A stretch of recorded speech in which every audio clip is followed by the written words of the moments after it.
Assalamualaikum warahmatullahi wabarakatuh. Perkenalkan, nama saya Anjeli Ramadhani Aulia dengan NIM 6705220017.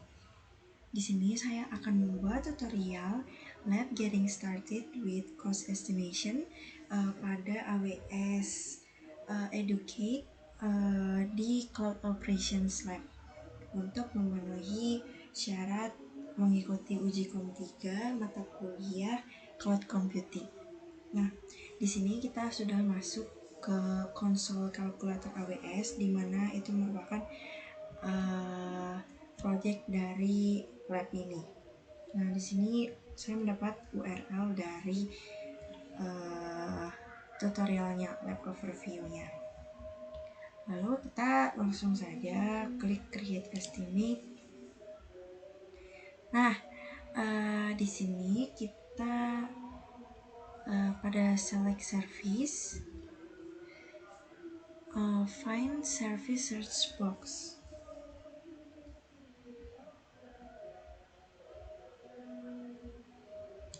Nah, di sini kita enter elastic load balancing.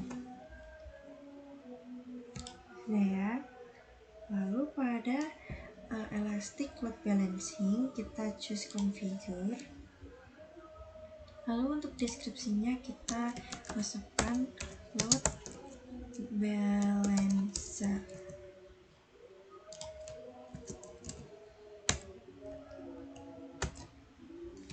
Lalu location type-nya kita pakai region, terus di sini US East Ohio. Namun di sini kita disuruhnya pakai Oregon. Kita ganti. Nah, di sini ya. Lalu untuk elastic load balancing, turn on application load balancer. Nah, di sini kita sudah on ya. Lalu pada application load balancer feature, kita memilih load balancer in AWS region. Nah, ini sudah terpilih.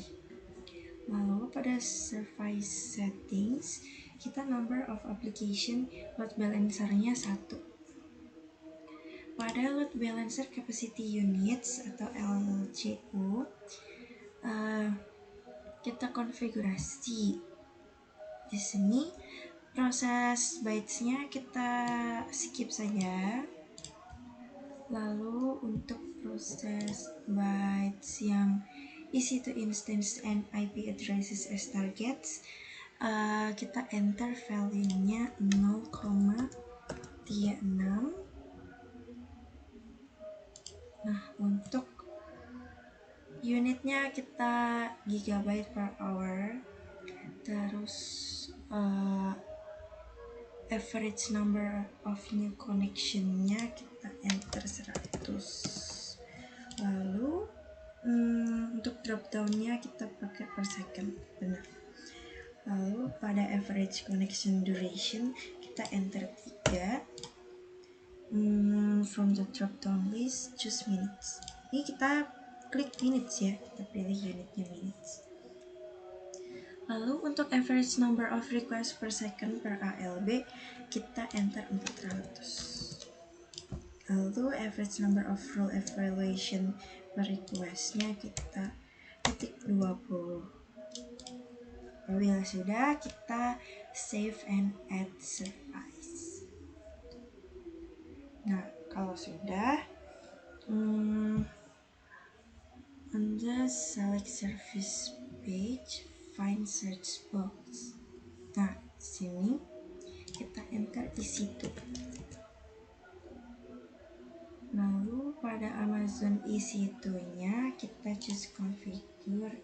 Di sini deskripsinya kita masukin saja EC2. Lalu regionnya kita samain kayak yang tadi, US West Oregon.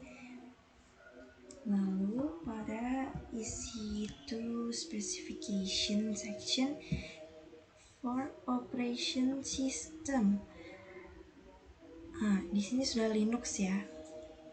Lalu pada workload sectionnya kita choose daily spike traffic.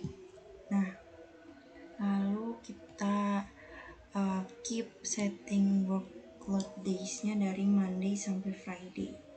Lalu untuk baseline-nya kita enter 1, untuk peak-nya enter 2, lalu duration of peak-nya kita keep default saja. Lalu pada easy to instance section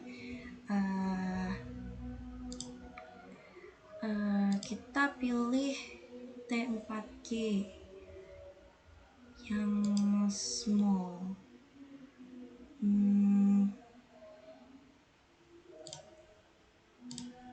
Nah, ini ya, kita pilih T4G yang small.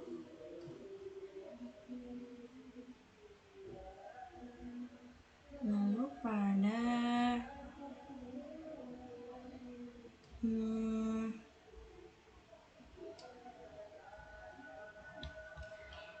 pricing strategy,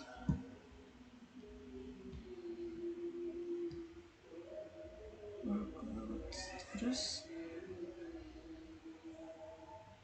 pricing strategy kita cari dulu.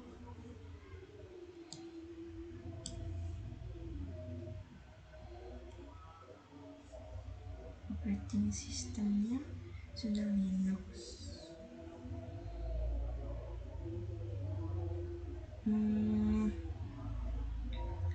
On demand. Kita klik yang di sini on demand. Pricing strategy. Sudah on demand. Lalu pada IBS-nya untuk storage for each easy to instance-nya kita pakai general purpose SSD GP3. Lalu untuk ininya kita default saja. Untuk throughput-nya kita keep default, tapi storage amount-nya kita enter 30. Lalu unitnya gigabyte. Untuk data transfer, untuk inbound data transfernya kita choose internet free, terus enter 50, terus data amount-nya gigabyte per month.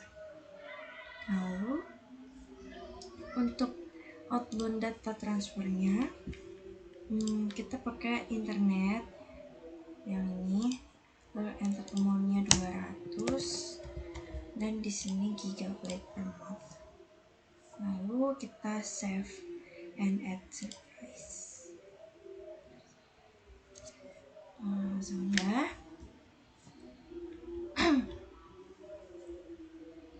Lalu di sini kita memasukkan RDS instance dengan cara di sini kita find surprise lagi, kita pakai RDS. Nah, jika sudah, di sini Amazon RDS for MySQL kita choose configure. Untuk description section kita masukkan database. Lalu untuk location, region, dan di sini masih sama Oregon. Untuk kuantitinya kita enter 1, terus di sini kita ganti jadi DBM6G large.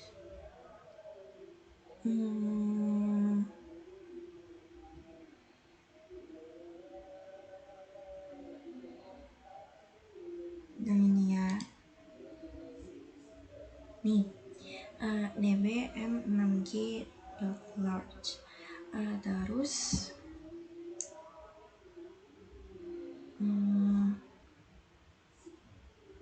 deployment optionnya kita pilih yang multi AZ. Terus pricing modelnya kita keep default yaitu on demand. Lalu RDS proxy kita skip. Nah, pada storage ini kita pakai general purpose SSD GP2. Lalu storage amount-nya kita setting 100 dan unitnya gigabyte. Lalu backup storage kita skip saja, snapshot juga, terus kita save and add service. Lalu kita melakukan review and download di Estimate. Nah, di sini kita pilih view summary. Nah, terus untuk melihatnya kita tinggal scroll aja ya. Nih, kita bisa review overall cost yang sudah dibuat dari my estimate page.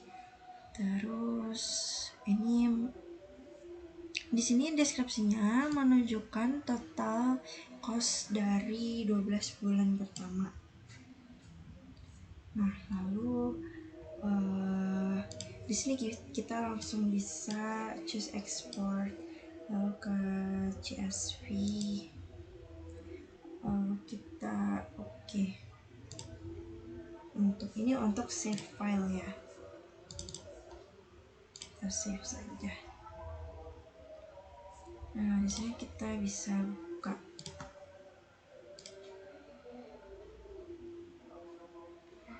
Di sini kita bisa menggunakan software yang mendukung untuk membuka estimation cost-nya. Tapi di sini saja sudah cukup pada AWS Console-nya. Baik, sekian dari tutorial yang sudah saya buat mengenai Cloud Operations Lab dengan membuat cost estimate dengan AWS Pricing Calculator. Sekian dari saya mohon maaf apabila ada kesalahan atau salah kata. Saya tutup. Wassalamualaikum warahmatullahi wabarakatuh.